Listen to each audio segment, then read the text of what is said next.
Welcome to Mad About with Maddie Alexander Grout. I am your host, Maddie, and we talk about all things ADHD, money, business, and life on this podcast. And today I want to talk to you about the messy middle.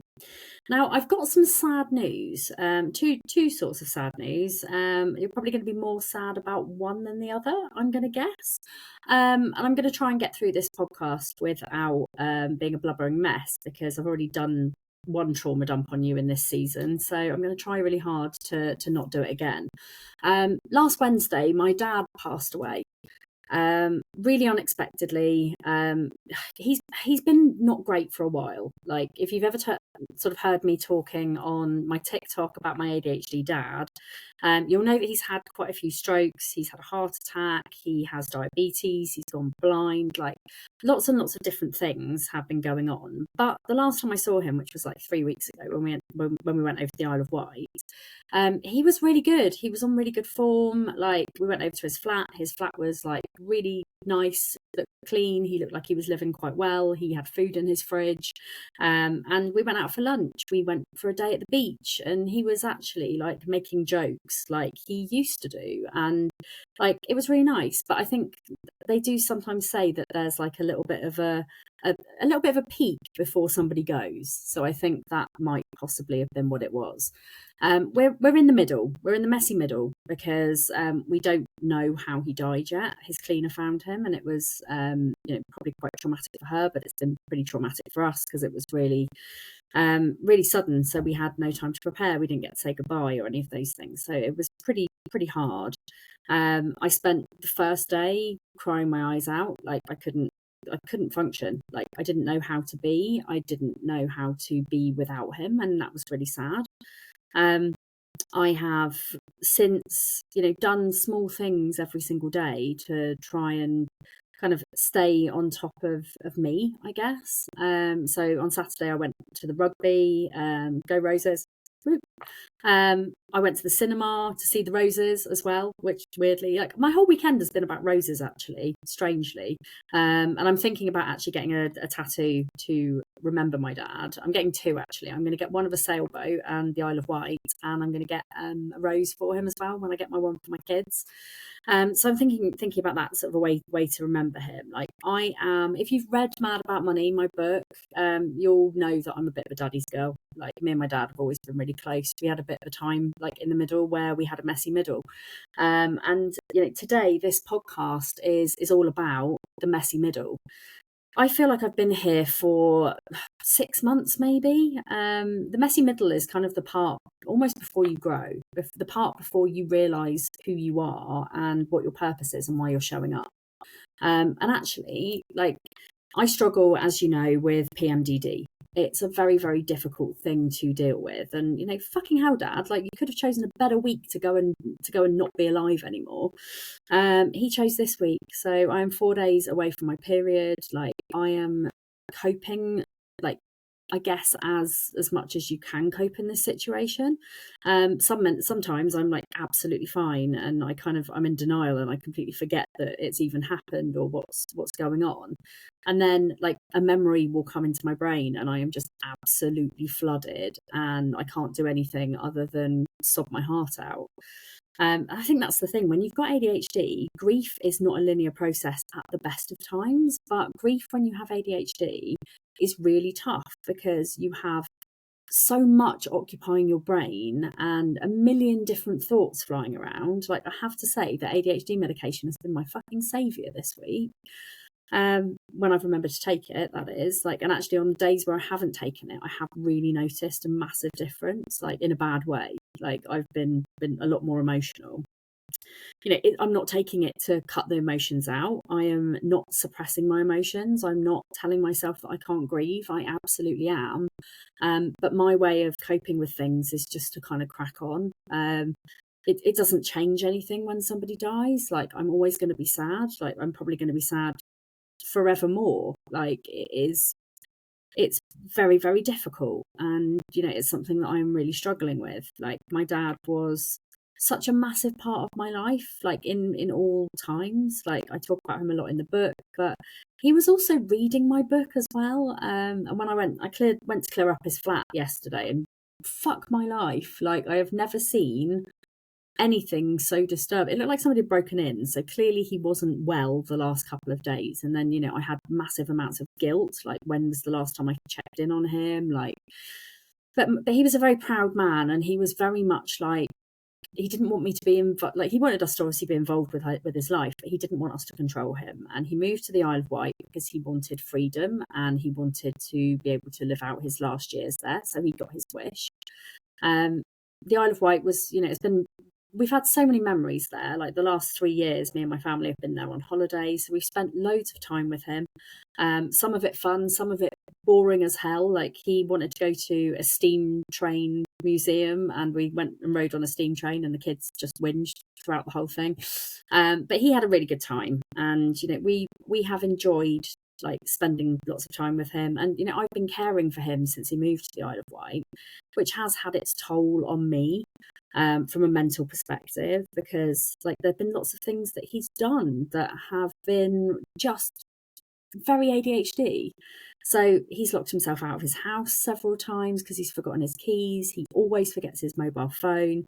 The last time that we were supposed to see him, and this makes me quite sad, we went for lunch with him on the Wednesday that we were on holiday, and it was lovely. We went to the beach and we did all those things.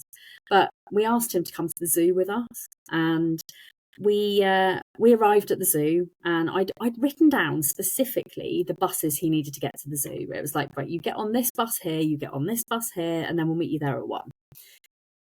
In my mind, I'm like, fuck, Maddie, you should have just gone and picked him up. Like, it was half an hour out of your way. Why didn't you just go and pick him up? And then you'd have had one more day with him. And that's a horrible thing to think about. But I'm going to look back on that day with really fond memories. When I was clearing up his flat, I found the receipt for the zoo that he went to. So basically what happened, he lost the piece of paper that I gave him with the bus times on it. And instead of phoning me, he decided he was just going to make his way to the zoo. And we waited from like 1 o'clock, and it was really tough. Like, I waited and waited, and he wasn't there. I tried phoning him. Clearly he'd forgotten his mobile again for the 700th time.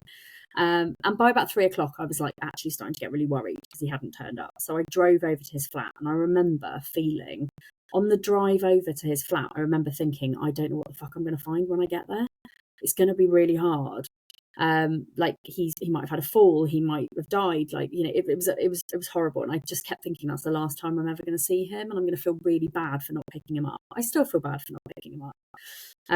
But I arrived, I went, look, opened up his flat, went in, no sign of him. His wallet wasn't there, his phone wasn't there. So I was like, okay, well, at least he's out. But then nobody had seen him. I asked all of his neighbours. I phoned the hospital. There was no sign of him there. I phoned the police. They were like, we'll keep an eye out for him, but there's not much we can do, like, until he's a missing person. And then about an hour after that, he phoned me, and he was like, hello, mate. It's like, where are you? And he said, well, I went to the zoo and there was no one there. You didn't go. And I was like, which zoo did you go to, Dad? And it turns out he'd gone to a completely different zoo to the one that we'd gone to, even though I told him where we were going.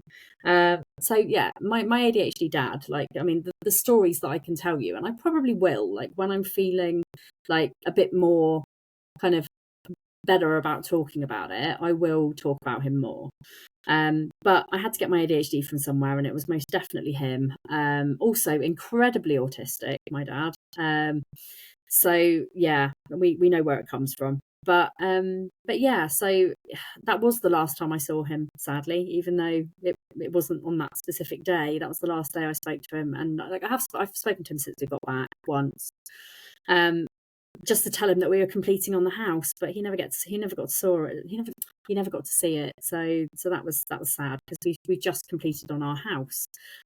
So I think I mentioned this in my my last episode about all of my PMDD stuff. Like, I've been in the messy middle for the last year. So I've been waiting to complete on my house. I have been a little bit up in the air with what's going on with my business, with my life. I've hated living in this house since we moved in. We've been here for nearly 12 years now, and it is just like, it's just not a nice place to be. Like, we bought a new build, we bought it off plot. We had so many problems moving in. We've had loads of problems since we've been here. And this house for me is now filled with memories that are some of them really nice. Like we got to spend Christmas with Dad last year, like because he was on his own, we invited him over for Christmas. So he did get to have his last fun Christmas with us. And there were points where he was irritating as fuck. Like he went to the pub to meet his ex-girlfriend. I drove him there. Like I dropped him off. I picked her up. I dropped her off. He went back to his hotel and then he went to a different pub altogether. So we lost him a bit there as well. Like he was always doing things that were just really messy. And it's kind of made me think about like where I am. And grief is a messy place to be. Like grief is, there's no right way of doing grief. There's no wrong way of doing grief. But we all do it in slightly different ways.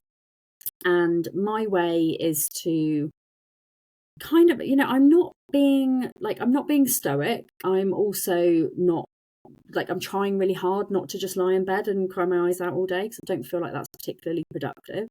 Hence why I'm recording this podcast. Some other things have been happening in my world. So my access to work renewal didn't go well at all. In fact, I had my 26 hours a week of support that I get as a disabled person. I had them completely removed. And that was obviously a massive shock for me. And it's meant that I've had to find money from various sources to pay my virtual assistants. It's meant that I've had to do more work, which has meant that I've been more burned out. I've been struggling with my PMDD. I have been struggling with depression really as well. I'm hand on heart, I get worried about showing up and saying to people, oh, like, I'm not okay. But I'm very, very lucky to have such an amazing support community around me. And my community often say, like, we'd rather you showed up messily than you didn't show up at all. And like, there are some days where, don't get me wrong, I don't show up. Like, I pre-record my content. I plan things with my membership so that somebody else is maybe doing a masterclass rather than me doing one, because that is easier for me and my brain to cope. Like when I'm in PMDD week, I try and fill it with other people rather than with myself. But the thing with being in the messy middle is that, like, you have to look after yourself. And one of the things that I have learned in the last, 5 days is that doing things that make you laugh, that's okay. Like, just because somebody's died doesn't mean that you have to sit at home and cry your eyes out all the time. So, going to the cinema with friends, that, like, I don't think I've laughed at a film that much in a really long time. I went to the pub for the rugby and we were making lots of jokes and laughing. And, I was thinking about the nice things about my dad and like all the nice memories that I had. And do you know what? I'm super lucky that actually I have got so many stories about the things that he's done. So like I saw myself in his story. Like, when I told him that I'd written a book and he said he was going to read it, he also read Dirty Laundry before he read my book as well. He really did try. Like, I told him that I thought he might have ADHD and that he was autistic, and I was expecting him as a parent to be like, oh, fuck off, they don't exist. Like, but actually he was like, okay, tell me more. So I told him more, and then he was like, well, that makes sense, doesn't it? I was like, well, it does, doesn't it? And actually, like, I had to get it from somewhere. Like, my dad was the person who showed up, like, after work one day. I was like 16, and he was like, I've bought you a car. I was like, but I can't drive, Dad. So what am I supposed to do with it? And I thought it was a Fiat Panda, but it actually wasn't. It was a Seat Marbella, which is basically like they just stole the body of a Fiat Panda, and it was yellow and it had daisies on the side of it, and it was a clapped out banger, but it was my first car and it was really cool. And it had blue fluffy seats, so it was cool. In fact, this was the colour of like what the seats were. And he knew I couldn't drive it. I took like 2.5 years to pass my driving test. I never actually drove that car. But it was the thought that counted. And he was always off buying new cars or buying a boat or like buying a motorbike. He bought a motorbike after we stopped driving. And it's like, Dad, the whole reason you stopped driving is because you can't feel your feet anymore. Like, so he was doing impulsive stuff like all the time. So like, I know he had that impulsive side, and his money situation, fucking hell, his money situation has always been really bad. Even like now, like going through his paperwork, I'm like, oh, good, another debt. Oh, there's another one. Like, it's very much like, and it makes me think about the fact that I know my brain so well, and I know my triggers, and I know that like being in the messy middle, like all I want to do is spend. So I have my ring light broke today, so I'm like, yes, get in, I've got a reason to buy something. Which is a bit silly. But I went to Dunelm today, like house shopping, like trying to find stuff for my new house. And instead of buying things, I took photos of everything. And so I can come home and think about it. Like it's one of those things, isn't it, where you know if you've got impulsive spending tendencies, and if you know you're an impulsive spender, that actually it's quite a good thing to have those barriers in place. So like I talk about this a lot on my TikTok. If you're not following me there, by the way, it's Mad About Money Official. But I talk about this a lot, like, and actually, like I've had two massive urges. It sounds really dirty, but like my two massive urges since he died were to go and spend like there's no tomorrow, and also to run.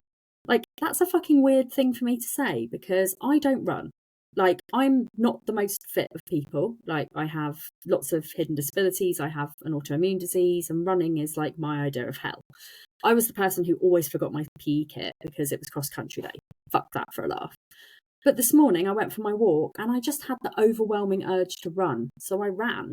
And my God, like the endorphins that came from that run, like I actually feel like I can show up today, and I feel like I'm strong enough to actually record this podcast, which I wouldn't have been able to do a couple of days ago because I was an absolute mess. Yes, my hair is grey and it looks like a granny's, and I am going to do something to sort that out tonight because, like, you know, if you look better, you feel better. Like I always find that anyway. One of the things that I've made sure that I have done every day is I've had a shower. And as ADHDers, you'll probably know that like actually washing is quite hard for us because it takes a lot of executive function to go for a wash. But I have really made sure that I do that. I have the last 4 days I've put crap into my body. Like I drank non-alcoholic beer because I don't drink anymore. And also again, that was another urge that I had. I was like, I just want to get pissed because I want to take away this pain. But I didn't. And I'm so fucking glad that I didn't because it would have ruined my week, and actually like alcohol's a depressant and it would have made me feel worse. So I didn't. I was good. Not good. There's no good or bad. Like, you know, my nutrition coach, Naomi Holbrook, she would tell me off for saying like, you know, I was good. But my food choices haven't been the best. I've had takeaways, like I've just done things that are easy. I've eaten more cake than I would usually eat just because cake is nice, and you know, food gives you dopamine as well. So that's another thing that I've been trying to like get on top of. And today I went for a coffee, which, you know, I wouldn't normally do, but I was in Dunelm and I hadn't spent any money, so I rewarded myself. Again, something that I do when I feel like I've done something good. So my advice for those of you who are in the messy middle, like accept that you're in the messy middle. If somebody has died, accept that you are grieving. Give yourself a fucking break. Don't do things unless you feel like you are aligned to them, if you feel strong enough to do them. Show up in places where you feel like you're going to get support, not people having a go at you for things. So I've massively turned to my community, Invisible to Influential, my membership, because those guys, they appreciate me, they look after me, and you know, there's no hierarchy in there. So like, yes, I'm the person who runs it, yes, I'm their leader, their weird leader, but also they know that I'm a human being, and I'm a human being who has emotions, who is grieving. And grief is not linear, as I said before. Like there are so many, like there's actually a really fucking great chapter in my book which I read yesterday, by a lovely lady called Karen Wybrow. Karen very sadly lost her husband a few years ago, and it's been really tough for her, but she helps people in a spiritual way to get over grief. Not get over grief, but just manage it. You know, I think when you're grieving for somebody like a loved one or a parent, like it is honestly such a different type of grief. Like I have never felt sadness or emptiness like I feel this one. And I think it was because it was unexpected. I was very close with my dad. Like I still haven't, like even saying my dad's died is like the most horrible thing to have to say out loud. I am super, super lucky that I have my sister. Like my sister and I we've pretty much always got on with each other. We've always been there for each other. We've got very similar sense of humours, which is nice, but we are very different people, so we process things in different ways. And I'm so fucking grateful for her right now, because she's doing all the paperwork shit, which I really have no spoons for. And I'm just doing a couple of extra things. And like she's cracking on in a different way to me, which is really nice. Yesterday we went to clear out my dad's flat together. It was horrendous. Like, we saw things that like are just not repeatable, to be honest. It was traumatic for both of us, but we got through it with humour. And I think that was really the only way that we were going to get through it. So be kind to yourself. That's the first thing. Accept that you are not going to be right, and that you're not going to be showing up in a way that you can. Do you know what I mean? Like, it's not like, show up if you can. If you can't show up, don't. But again, this is another reason why I'm so fucking grateful that I spent a lot of last week recording videos. Like, I've got a bank of stuff so that if I feel crap, I can just turn back, and just lean on those. B-roll content. If you can't bring yourself to do face to camera stuff, then like, do B-roll. B-roll content is a lot easier to do. Like, I mean, I did a B-roll video of me crying. Like, it is what it is. Like, and maybe I'm at the stage now where like I probably shouldn't be talking about him in every post, but also that's my way of coping. It's my way of coping with something that I'm going through that's traumatic. Like, I've always been an oversharer. Hey, I've got ADHD. So when I feel something, it really helps me to be able to process that by doing posts about it. Focus on doing small things. So if you are grieving and you run a small business, just do one thing. Even if it's like doing a social media post, or it's like recording a podcast, or it's doing a meeting, or showing up for your community, or just do one thing, one small thing. Because the guilt of not showing up for the past week has really, I know I shouldn't be guilty. Like, and I've been fucking shitting all over myself this week. But one of the things that I have felt is like, oh shit, I'm not showing up for the people who are paying me. That's a really horrible thing. And, as a moral person, that's meant that I've just felt crap about a lot of things. But I'm not going to feel crap about it, because they understand. It's all about communication. So if you have got clients, communicate with them. If you are missing meetings or you're missing events, communicate it, because that is the right thing to do. Even if it's just I can't show up today because I'm having a big cry, they'll get it. They'll understand. So one small thing, doing one tiny thing every single day, that's going to help you to get through this. Do things to regulate yourself. So whether that's like going for a walk in nature, you don't have to be a weirdo like me and get your alien, have your body overtaken by aliens and go for a run. Honestly, I don't know why I did that, but it was so good. I'm going to try again tomorrow. Do something like out in nature, go for a walk, just sit amongst trees, like touch grass. Like, it honestly, it does, there's some form of grounding there that really helps you to regulate. Don't do it on your own. Like, shutting yourself away and not sharing your emotions, that's the sort of thing that leads to like internal breakdowns and stuff. Like, I feel like I've only just come out of a breakdown, which, I've been very public, and I've shared the fact that I've been in burnout. I've shared the fact that my PMDD is fucking horrendous at the moment, and that actually I've been really struggling. I've had suicidal thoughts. I have been not myself. But the way that we deal with this is by talking to people who are going to pick you up when you feel down. Like, and trust the process. Like, there is no specific way to grieve. I could be berating myself right now because I'm not sat at home in bed crying my eyes out every day. But my way of coping is different to anybody else's way of coping. And when you've got an ADHD brain, especially an ADHD brain like mine, so it's like, my autism is like, process, do all the processy things. And my ADHD is like, but I just want to dance and be weird. There is no right or wrong way to do this. Like, absolutely no right or wrong way. And my other sad news that I have to say is that I'm going to have to stop doing the podcast for a bit. Now, the reason why I'm stopping is it's basically financial. Like, I don't have the spoons to produce my own podcast at the moment. Like, if I was left to my own devices to upload things, I just wouldn't be able to do it. So I have a lovely lady, Chantel, who does my podcast editing for me, and she records it all, and she does all the things. I am now in a position where I'm paying for 2 mortgages. I think I mentioned this before, because of the fact that I'm doing a staged ADHD style Maddie move. I've also just lost all my support workers, so I've had to find money from somewhere else to do those. And it's been a question of like prioritization. So this is episode 99. We are going to come back in February with a bang for our 100th episode. So there is going to be a small break. It makes me sad because I fucking love this podcast and I don't want you all to stop listening to it. So when we come back, we're going to make a big song and dance about it, and it is going to happen. But I just can't afford to pay for support at the moment. The more people who join my membership, though, however, that maybe it will come back sooner.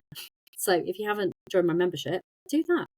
I've also got a new program, like a new mini course that's out as well at the moment, called Mad About Money. You're not shit with money, you have ADHD, and it's £7, which is an absolute bargain. So if you are somebody who struggles with money, this might help you. So those are my 2 bits of sad news. This is the messy middle. I am hoping that come February, I'm actually going to be in a much better place, and I'm going to be able to be back to normal Maddie, like giving you advice on your money, your life, and your business. And not just talking about all my trauma shit, because nobody wants to hear about all of that all the time. But I'm hoping that this episode has helped people. Like, if you're grieving, which is very hard when you have ADHD, if you are in that grief process, I'm hoping that this episode has helped you to realise that you are not alone, and stop beating yourself up. Don't compare yourself to other people if somebody else is grieving around you, or if they move on faster than you, or you move on faster than them. Like, everybody deals with grief in a different way, and what's right for you won't be right for somebody else, and vice versa, especially when it comes to neurodivergent brains, because we all have so much shit that's going on up there. And actually, you just need to give yourself a bit of grace and a bit of space. So those are my tips. And also, if you haven't bought my book yet, go and buy it, because there's a whole chapter on grief in there. I talk about the grief of my grandpa. Like, he was my hero. Like, my grandpa was just like amazing when I was growing up, but he wasn't my dad. Like, this hurts more. This is just like nothing else I have ever felt. But I've managed to get through this podcast without crying, so that's a win. But yes, we're going for a break, but follow us, subscribe, then you're going to know when the next episode comes out. It might be that it's before February, but I think February is probably when we're going to be back doing it. Visible Fest is hopefully still going ahead. If I stick to my plan, it's 6th to 7th of November. I think I'm going to have the funeral that week, so it is going to be pretty tough for me. So the more people who can come and support me, the better. It's going to be great. It still will be really fun. Like, I promise I'm not going to turn it into a pity party. And of course, I've got Amplify Your Influence as well, which I'm launching later on this year, which is my program for neurodivergent entrepreneurs to help them to get more visible and own the shit out of their business. If you've enjoyed this podcast, please subscribe, give it a like, give it a review. Again, sorry for trauma dumping on you, but I'm Maddie Alexander Grout. You can follow me on Instagram, Maddie Talks Money, Mad About Money Official on TikTok, Maddie Alexander Grout everywhere else, and it's bye for now.